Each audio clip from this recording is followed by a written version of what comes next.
and I had told that we have almost completed with. I'm audible, right? Yes, ma'am.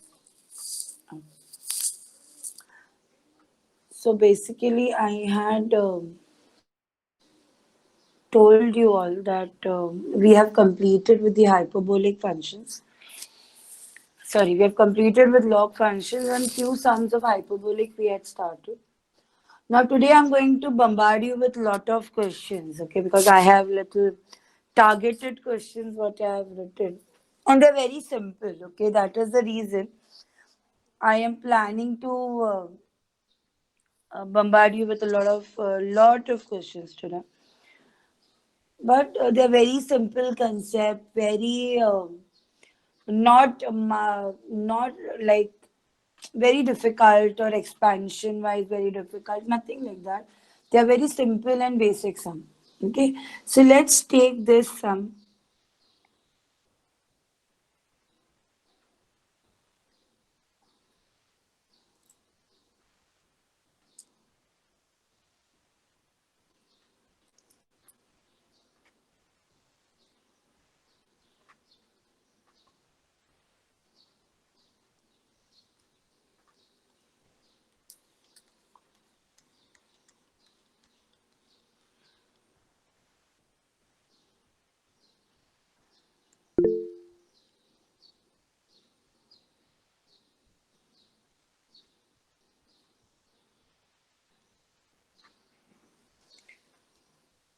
Okay, so this is the first sum that we are starting off with, that is proof that this is a relation is what you have to prove. Now remember that whenever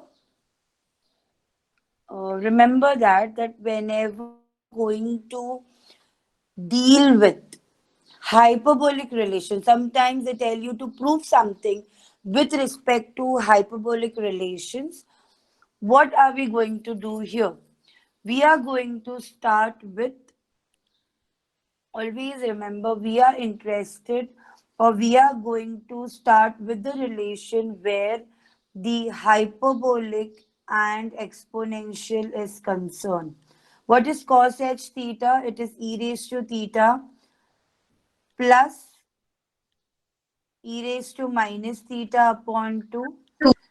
And similarly, if I have sine h theta, it is going to be e raised to theta minus minus e e raised to raised to minus minus theta by theta 2. upon 2. Okay, this is what you have. So we are going to take the left hand side and we are going to take the right hand side and check whether we are coming at some conclusion. Is that clear? So let's start with our left hand side. So that is cos h3x plus sin h3x the whole raised to n. So if you compare with my formula, theta is 3x here. So it is going to be e raised to 3x, e raised to minus 3x upon 2. And for sine, it is going to be e raised to 3x minus e raised to minus 3x upon 2. The whole raised to n is what I have. So what is going to happen? The denominator is same. So the numerator is going to be added. So we have e raised to 3x plus e raised to minus 3x, e raised to 3x, e raised to minus 3x, the whole divided by 2 because the denominator is same.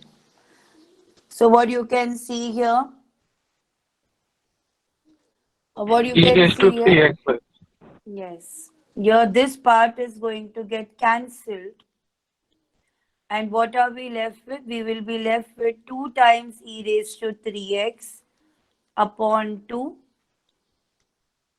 raised to n. So according to my indices, e raised to 3x raised to n means I can write it as e raised to 3x. So this is what happens with my left hand side. Similarly, I will try to start with the right hand side and see whether I am getting the similar answer. so that I can say that they are equal. The relation is equal. Now this is my right hand side. So what is the theta now? The theta now is 3nx. So here it is going to be e raised to 3nx plus e raised to minus 3nx whole divided by 2 plus e raised to 3nx e raised to minus 3nx upon 2. Again, you can see the denominator is same. So because of which, what is going to happen? Because of that,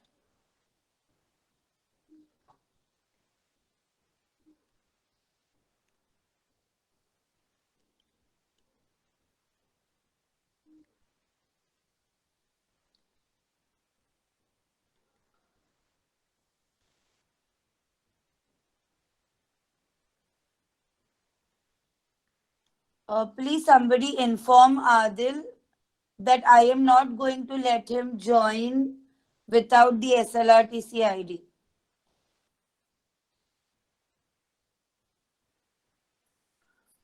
So Okay, what you ma'am. can, yeah, just post it in the group in whichever group he is. Tell him to join by the SLRTC ID. And Mohit, this is applicable to you also. Because I've been seeing you joining by your personal ID, okay? Next time I will not entertain. So this is 2 times e raised to 3nx.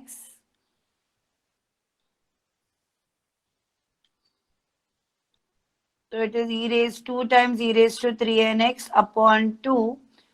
So can you see the left hand side is equal to right hand side? So therefore my left hand side is equal to right hand side. So the relation is proved. Please quickly go through it.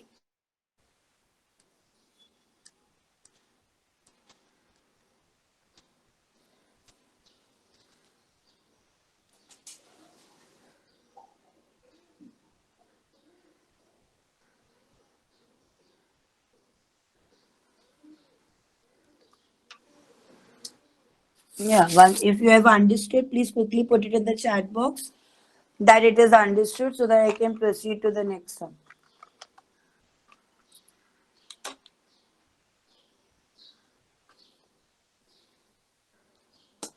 Actually, what after doing log and after doing so much of relation,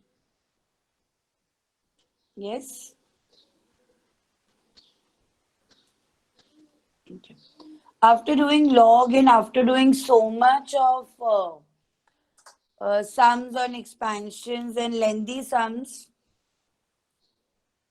but obviously this sums what I'm going to do is you're going to find it very simple because here the relations that we are using is very basic. Okay, so let's go to the next sum.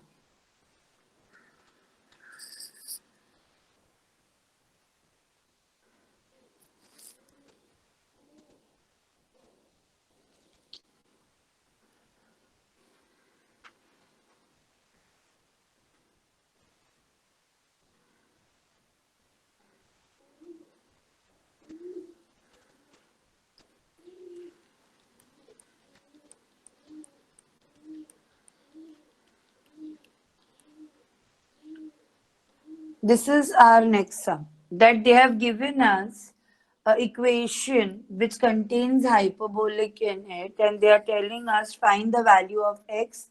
After you find the value of x, then we will talk about what tan, how to find the tan hx concept. Is that clear? So let's start with this. Now again, what did I tell you in the previous sum? In the previous sum itself, I told you if you see a hyperbolic relation, what are we going to start off with? We are going to start off with exponential. So here, your sine hx will be written as e raised to x minus e raised to minus x upon 2. Similarly, here cos hx will be written as e raised to x plus e raised to minus x upon 2.